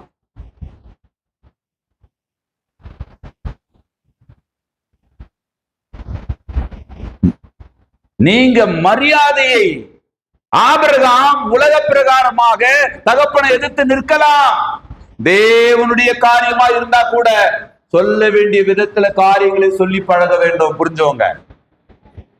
தேவனுடைய காரியம்தான் கானானுக்கு போக அழைக்கப்பட்டது. ஆனால் அங்கே அவர்கள் நின்று விட்டார்கள். மெஜாரிட்டி அங்க நின்று விட்டார்கள். அவர்களை கொண்டு வருவதற்கு, அவர்களை பக்குவப்படுத்துவதற்கு, அவர்களை பண்படுத்துவதற்கு தேவன் பார்க்கிறாரு. இது என்னுடைய சுபாவம் பா, என்னுடைய காரியம் பா, இது நான் உனக்காக நிற்கிறேன், நான் உன்னை அழைத்தது உண்மைதான்.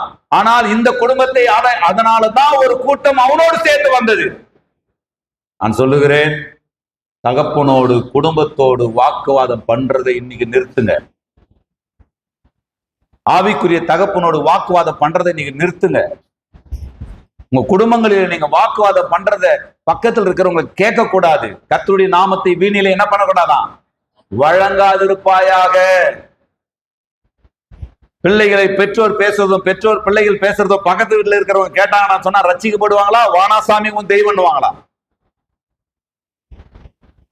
நீங்க உங்க பிள்ளைகளை பேசுறதும் உங்க பிள்ளைகள் உங்களை பேசுறதும் பக்கத்துல இருக்கிறவங்க கேட்டாங்கன்னு சொன்னா, அப்பா எவ்வளவு மகிமையான ஒரு குடும்பம் இது, எவ்வளவு நேர்த்தியான ஒரு தாய், எவ்வளவு நேர்த்தியான ஒரு மகன், எவ்வளவு நேர்த்தியான ஒரு மகள், எவ்வளவு பாசமா பேசுதுங்க, எவ்வளவு மரியாதையா பேசுதுங்க, எவ்வளவு ஒழுக்கமா பேசுதுங்க அப்படின்னு பார்த்து உங்கள் மேல் உள்ள உங்கள் குணத்தின் மேல் உள்ள அந்த அந்த ஈர்ப்பால் ஆண்டவர்கிட்ட வருவாங்களா? இல்ல வரணும்னு நினைக்கிறவங்க கூட வானாடா எப்பன்னு ஓடிடுவாங்களா?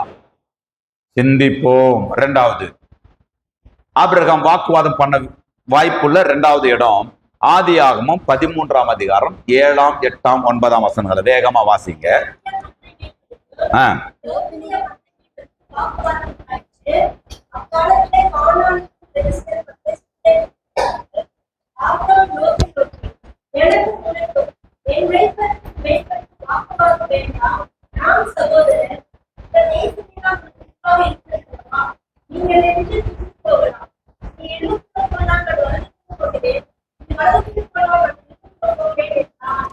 நல்லா புரிந்து கொள்ளுங்க. ஆபிரகாமுடைய மந்தை மேய்ப்பருக்கும் லோத்தின் மந்தை மேய்ப்பருக்கும் வாக்குவாதம் உண்டாயிற்று. நல்லா புரிந்து கொள்ளுங்க. எவ்வளவு திக்கஸ்ட் ஃப்ரெண்டா இருந்தாலும், எவ்வளவு லவ்வபிள் ஹஸ்பண்ட் அண்ட் ஒய்ஃபா இருந்தாலும் வாக்குவாதம் வரும். நான் பேசுறது விளங்குதுங்களா? எவ்வளவு நீங்க அன்புக்குரியவர்களாக, அறிவுக்குரியவர்களாக, எவ்வளவு திறமைக்குரியவர்களாக, எவ்வளவு காரியங்களை சாதுரியமாய் செய்யக்கூடியவர்களா இருந்தாலும் கண்டிப்பா வாக்குவாதம் வரும். கிட்ட வர வரைக்கும் தான் உங்களுக்கு வந்துட்டு சிலதெல்லாம் தேனா தெரியும். கிட்ட வந்து பாத்தீங்கன்னா தெரியும் சிலதெல்லாம் தேனு கூட்டுக்குள்ள கொலிவு இருக்குன்றது தெரியும். நான் பேசுறது விளங்குதுங்களா? தூரத்தில் இருக்கிற வரைக்கும் அதான் சொல்லுவாங்க, கிட்ட ஒட்ட பண்ணாது கிட்ட பழகினா முட்டை பகையா? சொல்லுங்க. கிட்ட பழகினா முட்டை பகை. நான் சொல்றது புரியுதுங்களா?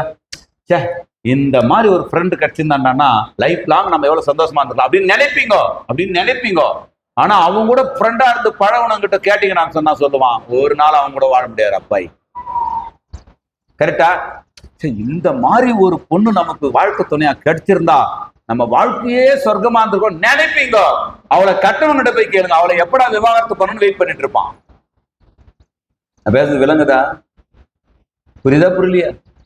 இந்த மாதிரி ஒரு அண்ணன் எனக்கு இருந்திருந்தா, இந்த மாதிரி தம்பி, அதெல்லாம் டயலாக், ஒன்லி ஃபார் டயலாக்.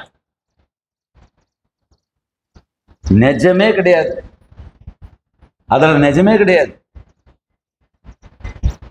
இந்த மாதிரி ஒரு ஹஸ்பண்ட் எனக்கு கிடைச்சிருந்தா சொர்க்கமே இந்த பூமியில் நான் வாழ்ந்துருக்கும். சும்மா கதை அதெல்லாம். அக்கறைக்கு இக்கரை பச்சை. ஆபிரகாமும் லோத்தும் ஒன்னாதான் டிராவல் பண்ணி வந்தாங்க. எங்கிருந்தே வந்தாங்க? காரானூர்ல இருந்தே டிராவல் ஒன்னா பண்ணி வந்தாங்க. மொசபொத்தோமியா, அதாவது கல்தேர் தேசத்திலிருந்தே ஒன்னா டிராவல் பண்ணி வந்தாங்க. காரானூர்ல இருந்து ஒன்னாதான் வந்தாங்க. சரி, அவங்க எல்லாம் நின்னுட்டாங்க. தகப்பன் நாகோர் நின்ட்டாரு, பெரிய நாகோருடைய குடும்பத்தாரெல்லாம் நின்ட்டாங்க. ஆனா இவர் என்ன பண்றாருன்னா, இல்ல நான் ஆபிரகாமோட வந்தாரா? ரொம்ப டியரஸ்ட், ரொம்ப க்ளோஸ். லோத்து மேல இந்த ஆபிரகாமுக்கு அளவு கடந்த பாசம். அதனாலதான் சோதேம் குமாரால போய் வாழகிற இந்த சூழ்நிலையில கூட இவருங்க அது ஒரு பாயிண்ட் இருக்குதுங்க. எவ்வளவு திக்கஸ்ட் ஒரு ரிலேஷன்ஷிப் அது. வாக்குவாதம் வருது. பெரியவர் ஆபிரகாம், அழைக்கப்பட்டது ஆபிரகாம், ஆசீர்வாதத்துக்கு காரணம் ஆபிரகாம். ஆனா வாக்குவாதம் வரும்பொழுது லோத்தை கூட்டு கண்டிக்கல. உன் மெய்ப்பருக்கும் என் மெய்ப்பருக்கும், உனக்கும் எனக்கும் என்ன வேண்டாம்? வாக்குவாதம் வேண்டாம்ப்பா. Decide your self. சமாதானமா வாழறதுக்கான முடிவை நீயே எடுத்துக்கோ. பெரியவராகிய தேராகு கிட்டையும் ஆபிரகாம் விட்டு கொடுத்தாரு. தன்னை விட வயதுல பெரியவராகிய தன்னுடைய தகப்பனாகிய தேராகு கிட்டையும் ஆபிரகாம் விட்டு கொடுத்தாரு. தன்னுடைய தம்பியாகிய ஆரானுடைய மகனாகிய லோத்துக்கிட்டையும் ஆபிரகாம் விட்டு கொடுக்கிறாரு. நான் சொல்றது புரியுதுங்களா? சில நேரங்கள்ல நம்மளோட பெரிய ஆளுங்கிட்ட வாக்குவாதம் பண்ண மாட்டோம். புரியுது? பாவப்பட்டவங்க கிட்ட எல்லாம் நம்ம வீரத்தை காட்டணும் உட்காந்துருக்கோம். பாத்துக்கிறீங்களா? பொம்பளை தானே, இவன் ஏழை தானே, அவன் படிக்காதவன் தானே, இவன் என்ன பலம் உள்ளவன், இவன் என்ன சரீர பலம் உள்ளவன், இவெல்லாம் ஒரு ஆளா, இவெல்லாம் ஒரு ஆளா அப்படின்னு நம்ம வீக்னஸான ஆளுங்கிட்ட நம்முடைய ஸ்ட்ரென்த்தை காட்டினோம் உட்காந்துருக்கோம். நான் யார் தெரியுமா? ஆபிரகாமுடைய அழகான குணங்களில் அற்புதமான ஒரு சுபாவம், வாக்குவாதத்திலே நான் ஈடுபட போவதில்லை. அது பலமானவர்களா இருந்தாலும் பலவீனமானவர்களா இருந்தாலும், நான் உரிமை எனக்கு கொடுக்கப்பட்டாலும் உரிமை எனக்கு மறுக்கப்பட்டாலும் நான் வாக்குவாதம் செய்ய விரும்பவில்லை. இருக்கிறீங்களா? இந்த முள்ளு எனவு வேகமா ஓடுது. ஆதியாகமம் 3வது இடம். ஆதியாகமம் 16ஆம் அதிகாரம் 2ஆம் வசனம், 5ஆம் வசனம், 6ஆம் வசனம். ஆதியாகமம் 16ஆம் அதிகாரம் 2ஆம் வசனம், 5ஆம் வசனம், 6ஆம் வசனம். சாராய் ஆபிரகாமை நோக்கி, ரெக்கார்ட்ல வாசிக்கிறாங்க, வாசிமா. சாராய் ஆபிரகாமை நோக்கி நான் பிள்ளை பெறாதபடிக்கு கர்த்தர் என் கர்ப்பத்தை அடைத்திருக்கிறார், என் அடிமை பெண்ணோட சேரும், ஒருவேளை அவளால் என் வீடு கட்டப்படும் என்றால் சாராயின் வார்த்தைக்கு ஆபிரகாம் செவி கொடுத்தான்.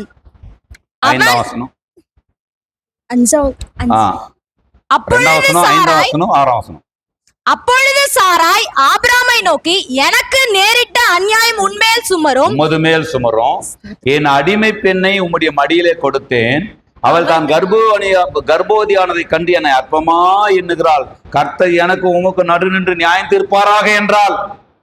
அதற்கு ஆபிரகாம் சாராயை நோக்கி, இதோ உன் அடிமை பெண் உன் கைக்குள் இருக்கிறாள், உன் பார்வைக்கு நலமானபடி அவளுக்கு செய் என்றான். அப்பொழுது சாராய் அவளை கடினமாய் நடத்தினபடியால் அவள் அவளை விட்டு ஓடி போனாள். இந்த சம்பவங்களை கொஞ்சம் நீங்க சிந்தித்து பாருங்க. ஆபிரகாமுக்கு குழந்தை இல்லை, வாக்கு தத்தத்தின்படி குழந்தை வரும் நம்பிட்டு இருக்கிறாரு. அவசரப்பட்டு ஆகார ஆபிரகாமுக்கு பொண்டாட்டியாக்குறது யாரு? சாராள் கிட்ட வந்துட்டு ஆபிரகாம் ஏண்டிய நீ ஒன்னும் இதுக்கு மேல குழந்தை பெத்துக்கிற மாதிரி ஒண்ணும் தெரியல, அதனால நான் சாரா இந்த ஆகார கூட சேர்ந்தாவது ட்ரை பண்ணி பார்க்கட்டா அப்படின்னு கேட்டானா? நான் பேசுறது கொஞ்சம் பிராக்டிக்கலா யோசிங்களேன். அவன் பாட்டு கர்த்தாவே அக்கடான்னு கிடக்குறான். வாக்கு தத்தம் பண்ணினவர் வாக்கு தத்தை நிறைவேற்ற வல்லவர் என்ற நம்பிக்கையில அவன் ஸ்தோத்திரம் பண்ணிட்டு இருக்கிறான். ஆண்டவரே நீர் எனக்கு கொடுக்கிறேன்னு சொன்னதை கொடுப்பீர் என்று. இந்த அம்மாவுக்கு கொடுக்க முடிச்சிச்சு திடீர்னு. முடியாது, எனக்கு முடியாது, ஆகார நான் உன் மடியில கொடுக்குறேன் அப்படின்னு ஆகார ஆபிரகாமுக்கு கல்யாணம் பண்ணி வச்சது யாரு? சாராய். ஆபிரகாம் ஆகாரோடு சேர்ந்ததே சாராளுடைய விருப்பத்தை நிறைவேற்றதான். கரெக்டா இருக்கிறீங்களா?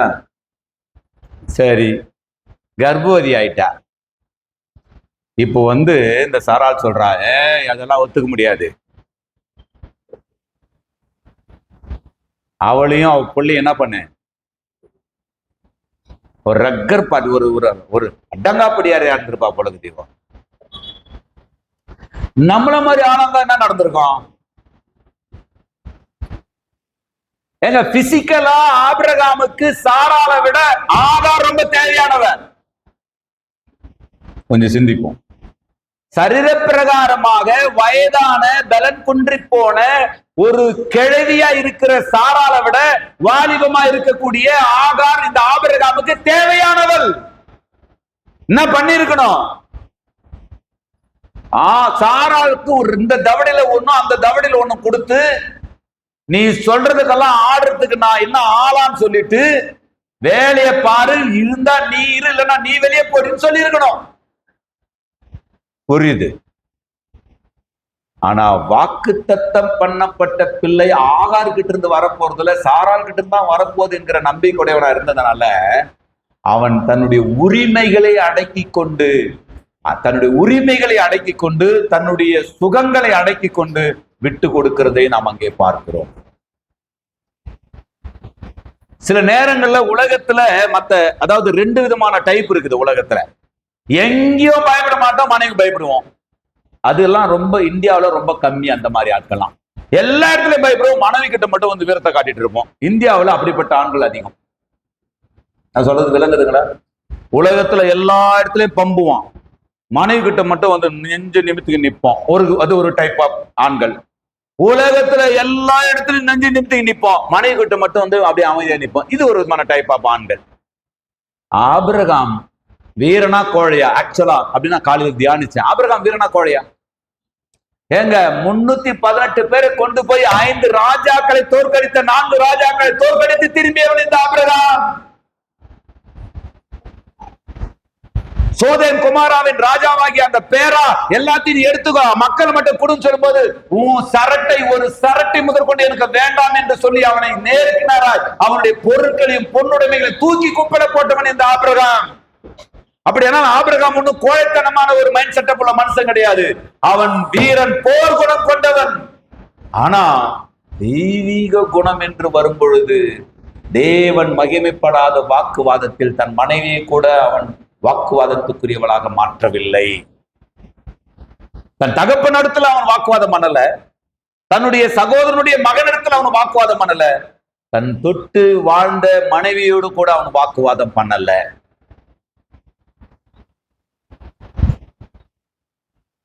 மனைவிகள் வந்து கொஞ்சம் அப்படி சாப்பிட்டா அன்பா போயிடுறாங்கன்றதுனால நம்முடைய பெருமைகள் எல்லாம் அவங்க கிட்ட காட்டு நின்றுட்டு இருக்க கூடாது.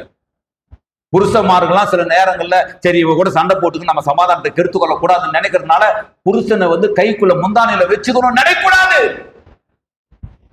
புருஷன் என்றால் புருஷன் என்கின்ற மரியாதை கொடுக்கணும், மனைவி என்றால் மனைவிக்குரிய மரியாதையை கொடுக்கணும். எனக்கு புரிதுன்றவங்க மட்டும் இல்லையா சொல்லுங்க. கொஞ்சம் கஷ்டம்தான். சில வீடுகளில் என்னங்க முடிஞ்சது கதை, என்னங்கன்னு அவள்கிட்ட முடிஞ்சது. அதுக்கப்புறமா ஏப்பா இல்லம்மா நீ என்ன சொல்றியா அதான்மான்றாரு. அதெல்லாம் வந்து சோத்திரம் தான். சிலர்லாம் நான் அப்படி வாக்குவாதம் வேண்டாம். நீ பெரிய ஆளா இருந்துக்கிறியா, இந்த இந்த இந்த சீன்ல நீ பெரிய ஆளா இருக்க விரும்புறியா, இருந்துட்டு போ, கம்முன்னு இருந்து பாருங்க. எனக்கு அநியாயமா தெரியுது இந்த சாரால் பண்றது, நீ அதெல்லாம் தெரியாது எனக்கு. அந்த அம்மா சொல்லுது பாருங்க ஒரு வார்த்தைய, உம்முடைய மடியில கொடுத்தேன் அவள் என்னை அற்பமா என்றா, இதை குறித்து கர்த்தர் உன்னை நியாயம் தீர்ப்பாராக.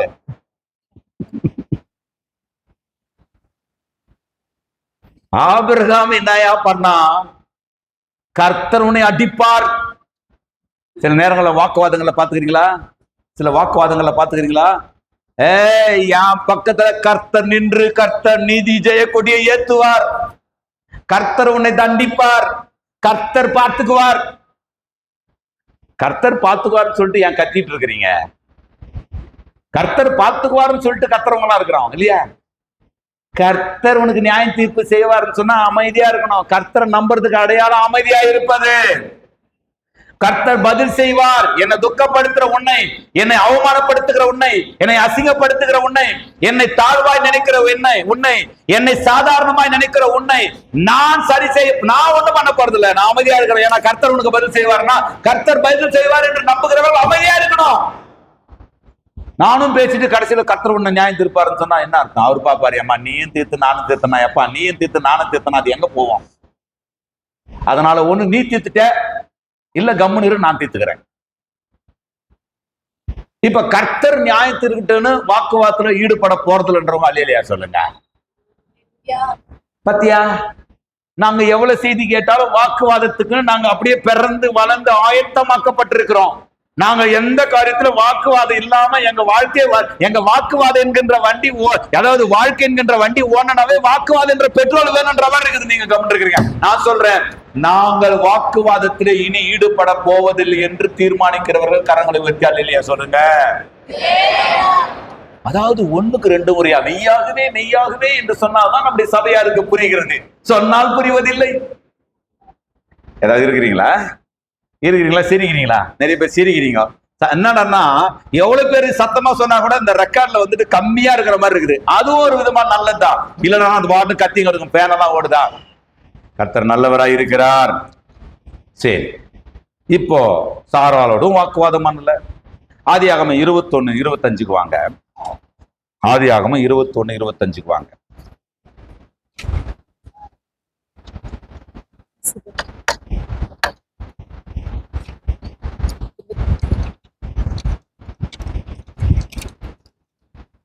ஆதியாகமம் 21:25.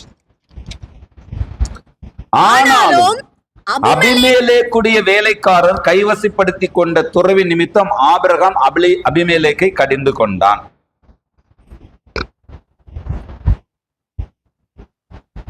அபிமெலேக்கு என்பவன் அந்த பகுதியில் இருக்கக்கூடிய ஒரு பிரபு, ஒரு பெரிய ஆள்.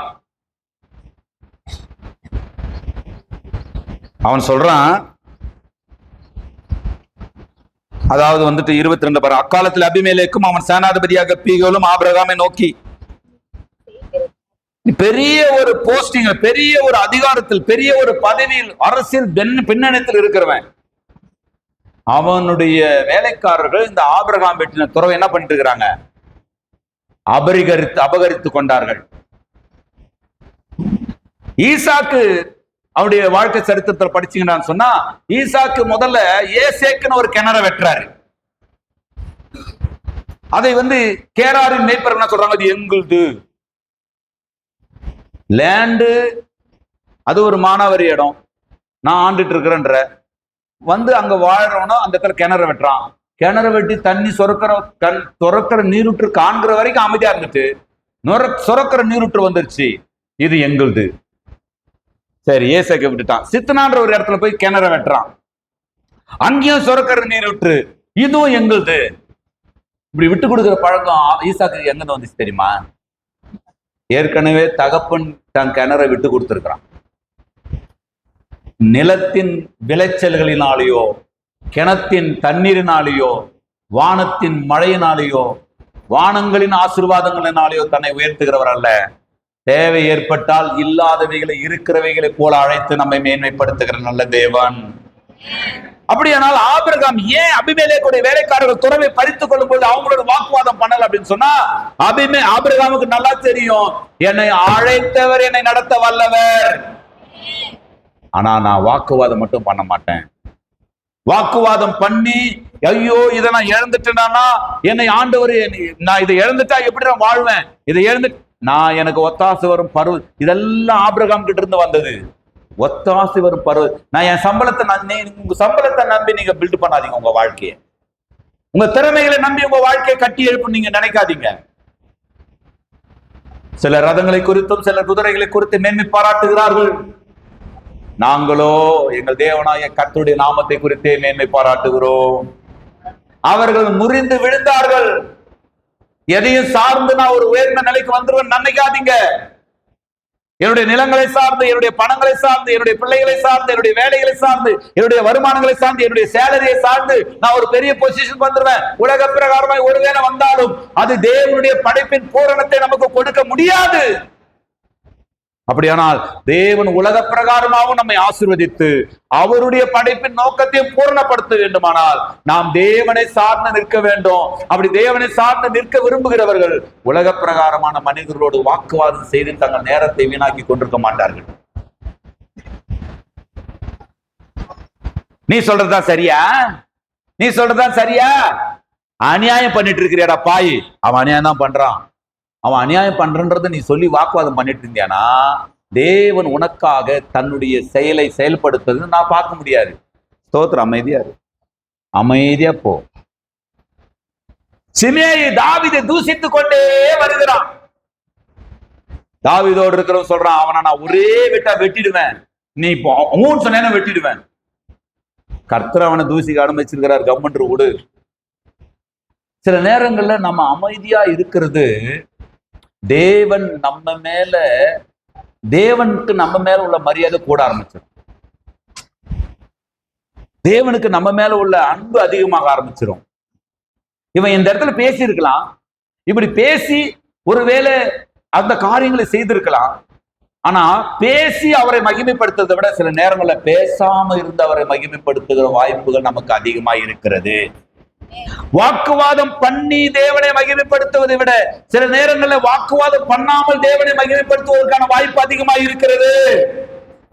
நம்முடைய உரிமைகளை இங்கே விட்டு கொடுப்பது, கிணறு வெட்டுறதுன்றது ஒன்றும் சாதாரண விஷயம் கிடையாது. இன்னைக்கு இருக்கிற மாதிரி பொக்கலையும் பெரிய பெரிய அது என்ன சொல்லுவாங்க, என்னென்னவோ இருக்குது இல்லையா, அப்போ பெரிய பெரிய அந்த இல்லையா அது என்ன சொல்றாங்கப்பா,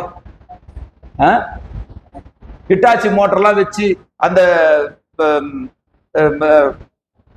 வர மாட்டேங்குது வாயில, ஜேசிபி அதெல்லாம் நோண்டி 21 நாள் கிணறை நாங்கள் கொடுத்து விடுறோம்ன்றான். 21 நாள் அன்னிகெல்லாம் கிணற வெட்டணும்ன்றானா யோசித்து பாருங்க. ஒரு கிணறை வெட்டி முடிக்கணும்டான்னு சொன்னா ஒரு யுகத்தை சந்திக்கணும். அவ்வளவு பெரிய விஷயம் அது. கிணத்தை வெட்டி முடிச்சு தண்ணீரை கண்டு, வனாந்தரத்துல தண்ணீர் கண்டுட்டு நம்ம செழிப்பா வாழ போறோம் நினைக்கும் போது இது எங்களுதுன்றான். வாக்குவாதம் பண்ணலாமா, விட்டு கொடுக்கலாமா? வாக்குவாதம் பண்ணுவதற்கான நியாயம் இருக்குதா, அல்லது விட்டு கொடுக்கிறது நியாயமா தெரியுதா? ஒரு அடி 2 அடி வாக்குவாதம் பண்ணி நீங்க ஜெயிச்சு என்ன பண்ண போறீங்க? ஒரு 1/4 சென்ட் 1/2 சென்ட் விட்டு கொடுப்பதனால் நீங்க தோற்று போக போவது இல்லை.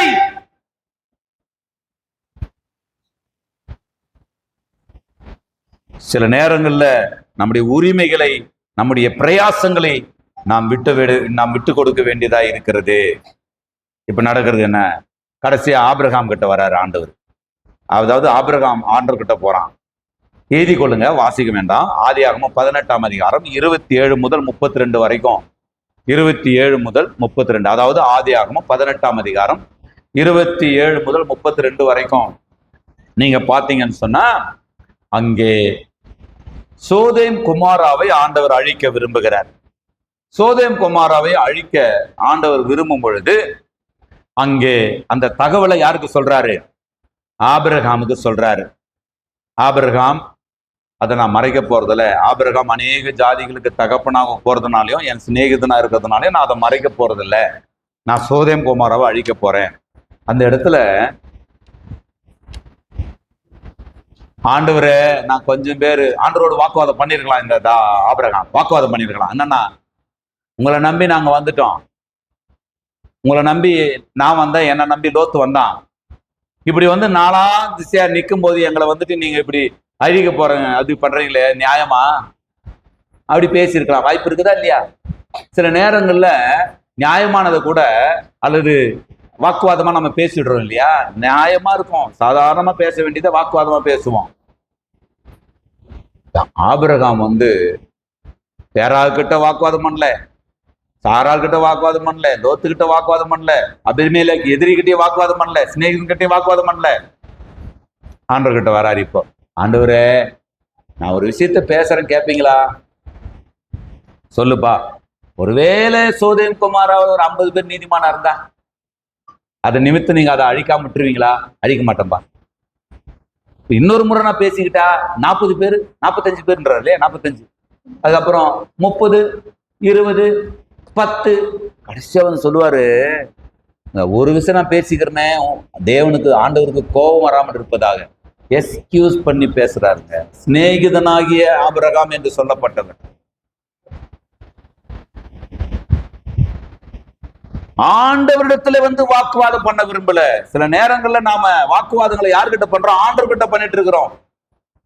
சில நேரங்கள்ல நம்ம யாரை கசந்து கொள்றோம்? தேவனை கசந்து கொள்றோம். நாம தவறான முடிவுகளை எடுத்துட்டு நாம தவறான முடிவை எடுத்தவர்களுக்காக ரெக்கமெண்டேஷன் பண்றோம் ஆண்டவர்கிட்ட வந்து. ஆண்டவர் ஒன்னும் சோதேம் குமாரால போய் வாழும் சொல்லல லோத்த. இப்ப ஆபிரகாம் போராடுவது லோத்துக்காக. அதை ஆண்டவர்கிட்ட வந்து வாக்குவாதமா பண்ணலாம். வாக்குவாதம் பண்ண விரும்பல. ஆண்டவர் எஸ்கியூஸ் பண்ணு, ஆண்டவரே கோபம் வராமல் இருப்பதாகப்பா, கொஞ்சம் இரக்கத்தை காட்ட மாட்டீங்களா? கொஞ்சம் தயவை காட்ட மாட்டீங்களா? மெதுவான பிரதியுத்தரம் கோபத்தை, உக்கிரத்தை தணிக்கும். கடும் சொற்களோ கோபத்தை எழும்ப பண்ணும்.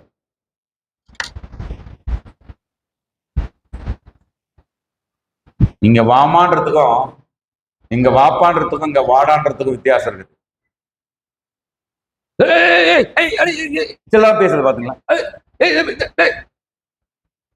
சிலருடைய மரியாதையை சிலர் கெடுத்துக்கிட்டு வாயாலதான். வாழ்ந்து உயர்ந்து பெரிய பதவிக்கு வர வேண்டியவர்களாம் வாயால கெட்டு போனாங்க. பேசுறது புரியுதுங்களா? அன்புக்குரிய தேவ பிள்ளைகளே, வாக்குவாதம் ஆண்டவராக இயேசு கிறிஸ்துவை குறித்து வேதம் என்ன சொல்லுதுன்னா, மத்தேயு புஸ்தகம் 12ஆம் அதிகாரம் 19ஆம் வசனத்துல அவர் வாக்குவாதம் செய்ய மாட்டாராம். அவர் கூக்குரிட மாட்டாராம். அவருடைய சத்தத்தை வீதிகளில் ஒருவரும் கேட்க மாட்டாங்களாம். குற்றவாளியாவே ஒருத்தரை பார்க்க கூடாது. அவங்க நேத்து நைட்டே நிரபராதி ஆயிட்டாங்க. சத்தம் உயர்த்தி கரங்களை உயர்த்தி அல்லேலூயா சொல்லுங்க. நீங்க பிடிக்கும் போது கல்லெறிந்து கொல்லப்பட வேண்டிய அந்த நபர் தான் இப்போது நீங்க குற்றம் சாட்டிட்டு இருக்கும்போது பரலோக பிரஜையா மாறிட்டா. அன்னைக்கு அப்படி பேசினியே, அன்னைக்கு அப்படி பேசினியே, அன்னைக்கு அப்படி பேசினியே, அன்னைக்கு அப்படி பேசினியே அப்படின்னு. என்னைக்கு பேசினியே? அட எங்க அப்பா 4, 10, 50, 100 வருஷத்துக்கு முன்னாடி பேசின அன்னைக்கு பேசினியே, ஞாபகம் இருக்குதா? அன்னைக்கு சொன்னியே அப்படின்னா, அப்போ உங்களுக்குள்ள தேவனுடைய ஆவியானவரோ, தேவனுடைய வசனமோ, தேவனுடைய வார்த்தையின் வெளிப்பாடுகளோ பெரிய செயலன்னு அர்த்தம்.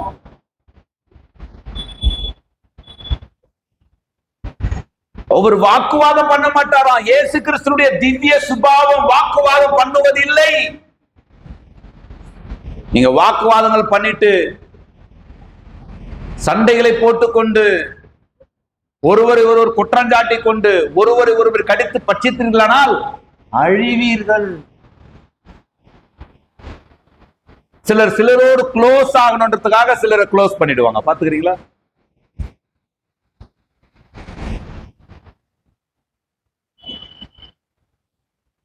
ஏதாவது கேன் யூ அண்டர்ஸ்டாண்ட்? புரியுதா? சிலரோடு க்ளோஸ் ஆகணுன்றதுக்காக சிலரை க்ளோஸ் பண்ணிடுவாங்க. க்ளோஸ் ஆகிக்குங்க. ஒருத்தர் நீங்க அன்பா இருக்கிறது தப்பு இல்ல. ஒருத்தரை குற்றவாளி ஆகிட்டு நீங்க அன்பா இருக்கிறதுல என்ன நியாயம் இருக்குது? ஐயா, ஒருத்தரோடு நீங்க நட்பு பாராட்டுங்க, ஒரு குடும்பத்தோடு பழகுங்க, ஒரு சகோதரனோடு பழகுங்க, ஒரு சகோதரியோடு பழகுங்க. ஒருவரோடு உள்ள உறவை நீங்க டெவலப் பண்றது தப்பு இல்ல. ஒருவரை டேமேஜ் பண்ணிட்டு டெவலப் பண்ணாதீங்க. நான் அவனோடு பழகணும்னு சொன்னா அவனோடு இருக்கிற உன்னை நான் டேமேஜ் பண்ணணும் அப்படின்றது பிசாசின் சுபாவம். ஒரு வேளையில நீங்க உங்கள் அதிகாரியோடு கூட நீங்கள் நெருக்கம் அல்லது அவங்களோட பாசத்துக்கு அவருடைய அன்புக்கு நீங்க பாத்திரமா மாறிங்க. பக்கத்துல இருக்கிற ஒருத்தரை பலியாகிட்டு பாசத்துக்கு போவாதீங்க. உங்களோட வேலை செய்கிற ஒருத்தனை தாழ்த்திட்டு தான் நீங்க உயரணும்னு சொன்னா அந்த உயர்வுக்கு பேர் அக்கிரமம். ஒரு நண்பனை நீங்கள் ஆதாயப்படுத்த ஒரு நண்பனை பலி வாங்கினீங்கன்னா அந்த அன்புக்கு பேரு அக்கிரமம்.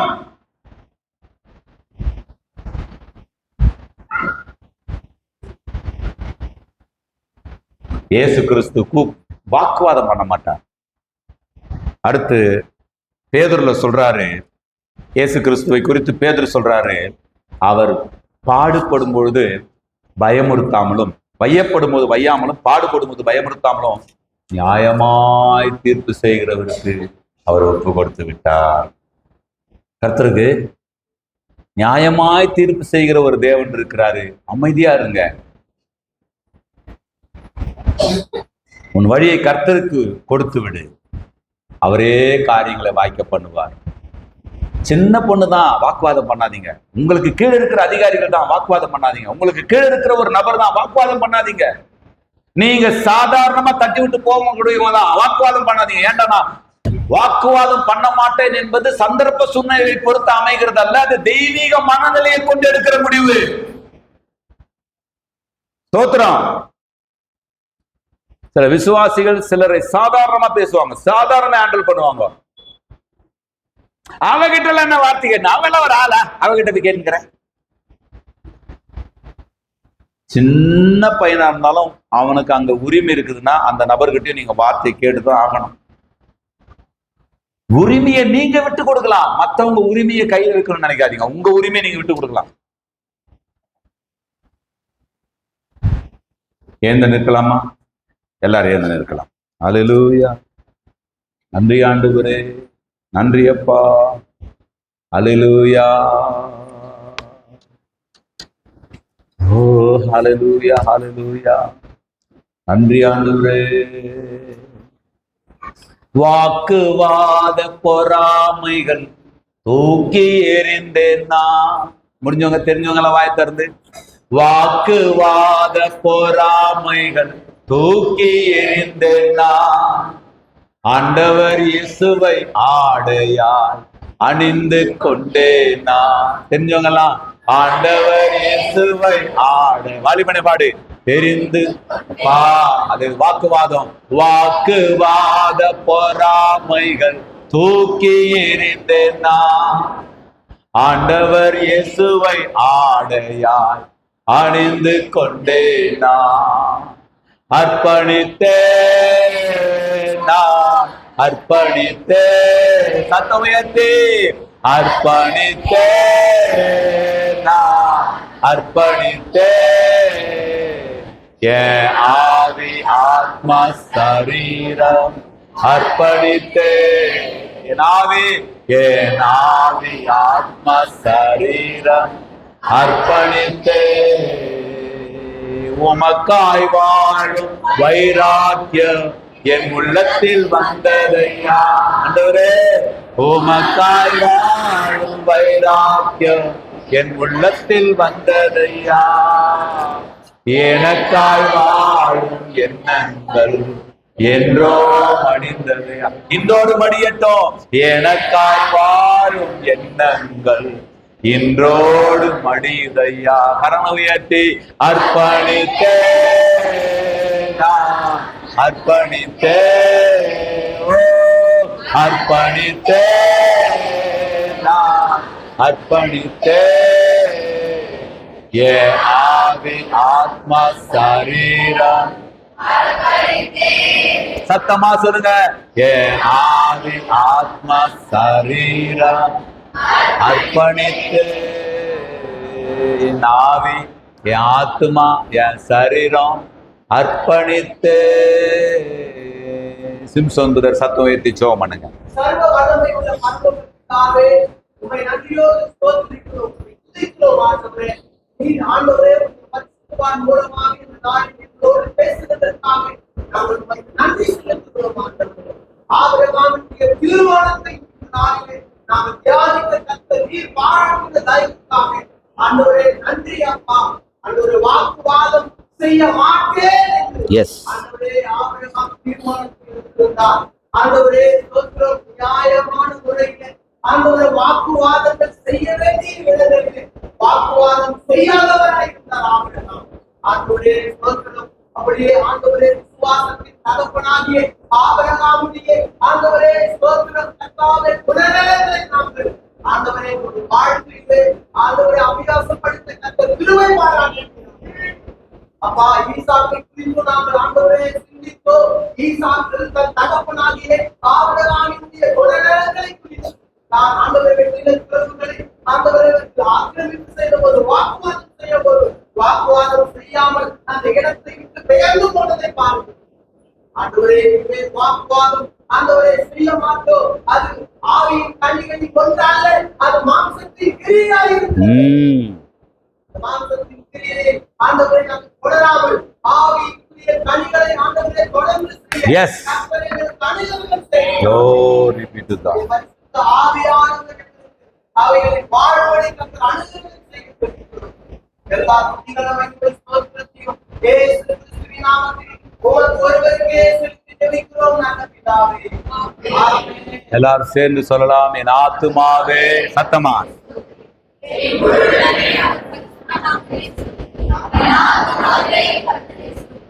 கர்த்தர் செய்த நம்முடைய கர்த்தராயிருக்கிற இயேசு கிறிஸ்துவினுடைய கிருபையும் பிதாவாகிய தேவனுடைய அன்பும் பரிசுத்த ஆவியானவருடைய அந்யோன்யைக்கு வழி நடத்துதலும் சமாதானம் நம் அனைவரோடும் சகல பரிசுத்தவானோடும் என்றென்றைக்கும் தங்கி இருப்பதாக. அல்லேலூயா, அல்லேலூயா, அல்லேலூயா. ஒருவர் வாழ்த்திக் கொள்ளுங்கள். கர்த்தர் உங்களை ஆசீர்வதிப்பாராக.